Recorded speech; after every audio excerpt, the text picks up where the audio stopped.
Any questions while we got, can you stick around for a little bit? Rachel, may I call on you to be our mic service person with the crowd? Because I'm behind the desk here. You know, I look good. Thank you, ma'am. Thank you. With the Tech Girls project, what's the method for outreach to find participants for that? The method for finding participants? Our methods for finding participants for Tech Girls focus on 3 areas. One is identifying at-risk people in the community. So one of the things we did was I had wrote a grant earlier to the Housing Authority to identify some areas that where at-risk populations existed. So that was one of our target areas on another grant. The second was, I'm not sure if people know that Kingsley has been running a Black College tour for about 26 years. And in conjunction with that, we've been doing a project called Freedom School in conjunction with Dr. Holly. And in that school are a number of students that this past year we actually did a joint project with CMU would expose these young ladies and young men to engineering efforts. So one of our focuses right now with our Black College tour is to create a pipeline for engineers that emerge out of this endeavor to come back to the community and do work. So that was the second stream. The third stream was the pre-existing relationship that some of the young ladies had with the YWCA. So we used those 3 main pots or focus areas, and actually we had a 4th one, which was our the Kingsley's history of working in our youth programs. We have a cheerleading group, so we tapped into our cheerleaders, and then I would say on a macro level, we tapped into the family support system.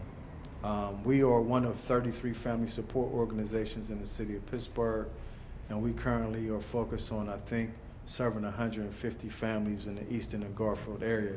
So one of the things we attempt to do is create a cycle of activity at the infrastructure level where resources that we have allocated to providing these services on a holistic level first get vetted through people that we already have a relationship with. Why? Because we want to ensure the integrity of the effort we're putting forth by making sure that people we're tapping, we got some way of maintaining some integral relationship with them because the stakes are high. When you start talking about STEM technology, taking people to Penn State every month, going to the Carnegie Science Center, what is the rate of attrition for people who haven't bought into that? And how do you use a relationship to ensure the integrity of that? So that's kind of been the focus with regards to that. Any other hot questions for Mr. Brown? Any boring questions?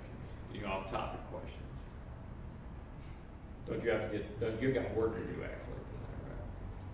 I hope it's being done in my absence. Well, if you want to stick around, you're more than welcome. Love to have you here. Thanks for having me. Thanks, Fred. I still want to try the waffles out. You can slide down. We can do the talk show thing if you want to stay up here and look good. So our next expert, I have to give a shout. Ms. Doe, good to have you in the house. You'll be on later. That's our guest from our nation's capital, Washington, D.C., although she's you're a Michigan woman, right? Yeah, there you go. So next person we wanted to have talk was Celeste Taylor, but Celeste does a million things. So we got, I think, a very capable Plan B. And one of our own Guyasuta fellows, Ngami, is going to talk a little bit about the Regional Equity Monitoring Project that I've been fortunate enough to do a little work on in talking about equity and in looking at sort of a new way of measuring the triple bottom line. We've talked about this a couple of times. You got finance, you've got impact on environmental issues, ecology, and the equity thing, the triple E thing, the equity thing. That's what REMP works on all the time. And tell us a little bit how y'all doing it. Okay, so like Pat said, we're the Regional Equity Monitoring Project, and there was a publication that was just produced by the Applied Research Center that has this amazing definition of equity that really kind of explains kind of how we come at it as an organization, because we're really concerned with policy here in Pittsburgh. So the definition, and I'm going to have to read from here, is equity is a principle that calls for fairness, inclusion, and justice. It can be distinguished from the principle of diversity, which is primarily about variety. Equitable policies often require concrete actions and steps beyond simply making everyone equal before the law, and accordingly are designed to take appropriate account of historical and contemporary injustices and unequal outcomes. So basically, equity is about, you know, inclusion and fairness, and so that's what we want to have reflected in policies. So the movement towards equity, I would say, is based on two things. And I would say that it's based on policies that already exist that consider, you know, their effect on disadvantaged communities, but aren't being enacted, or that aren't, you know, actually happening, and also, you know, policies that have been created that don't take into consideration what the communities that they're even supposed to affect, or whether everyone can access these things at the same level. So the second is kind of talking, as Faraz was talking about, you know, if you're giving this opportunity and you're saying, here, we've given this opportunity and it's available for anyone, well, are you considering formerly incarcerated people? Are you considering, you know, where other people are coming from? You know, so that's the sort of things that REMP hopes to have people look at. And then also, I guess, in terms of policies that were written that aren't being enacted, we did a little bit of work monitoring the national voter rights legislation. So let's say, so basically there are this was kind of like an exercise that REMP did, but there are rules around when you seek public assistance. So this is when you're applying for Medicaid or food stamps or whatever else, that you have to be asked within the form whether or not you're registered to vote. It's basically driver's license too. Right, exactly. So it's so this is a measure essentially to seek to have people asking. I mean, obviously these are specifically low-income people, whether or not they're registered to vote, and to give them an opportunity to do so. And so this is, so as an act, we as REMP were kind of looking to see whether people were actually doing this. And we're monitoring and surveying people after they've come out of these offices. So this is like the sort of thing we're saying. So this is a policy that was made to affect this community, but in a lot of instances, nobody was doing anything. People weren't being asked. You know, it wasn't a concern. So I would say that equity is for and about everyone, but the concern in the movement has come from this sort of lower income disadvantaged community, or based on concerns for them and on behalf of that community, because that's typically not the makeup of the people who are making decisions. You know, so obviously someone who's from a white middle class background is easily able, has the skills, resources to figure out what's best for those people, and can and will do so. And we're saying we need to do some work to make up the difference. There is a difference. So I guess specifically to REMP, like you said, triple bottom line, we're concerned, so, you know, people, planet, profit. So where people is how it is for business, but then for us it's kind of how does it affect the economy, the people, and the planet. So we're saying we're really in support of, for example, right now, prevailing wage, I guess. So I think as an organization, we're really concerned with jobs, who gets jobs, and whether they're good jobs in Pittsburgh. That's one of our main concerns right now. So prevailing wage, we think, is a good start. I guess maybe to, just in case everyone isn't with me, we're preparing to debate proposed legislation that is about making sure that developments built with city money are all employ their workers at a living wage, essentially, is what it is about. And we're really in support of these types of measures. So we're saying not only do there need to be jobs, but they need to be good jobs.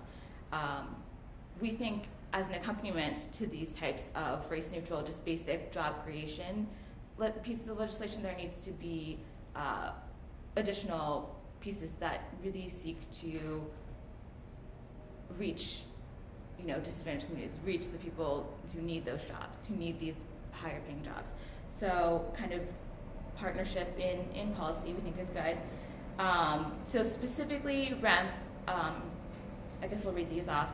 We seek to build community support for equity. So basically let people know what equity is, let people be familiar with the term, that it's about bringing everyone to the same place, you know, and also build community awareness of inequity. I think that that's also really important. So people aren't really aware of how many things aren't being done fairly and who it's affecting, and how maybe things are built a little bit around that. Maybe the way things are kind of because of how things are built, you know, right now. So we want to let the community know that too. And then we also want to engage public officials and businesses in the discussion, occasionally forcibly. I mean, I think that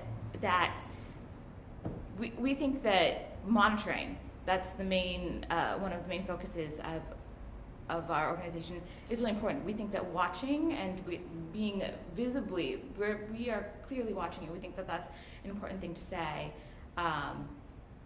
We think that the 3-minute public comment is short, but we love giving them. We think that if we're in a meeting, other people should know. I think we think that that's just a basic way of saying we're here and we're listening and we're watching you do this wrong, right? So, but that we would like to help. We want to work in partnership with you to make things work better. So, I specifically, we do a lot of right to know and FOIA requests. So basically it's based on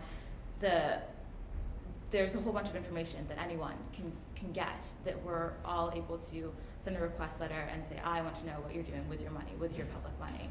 And so specifically, we're doing a lot of work with unions and labor and trade. We're trying to kind of really break down why aren't you having people of color and minorities in your apprenticeship programs?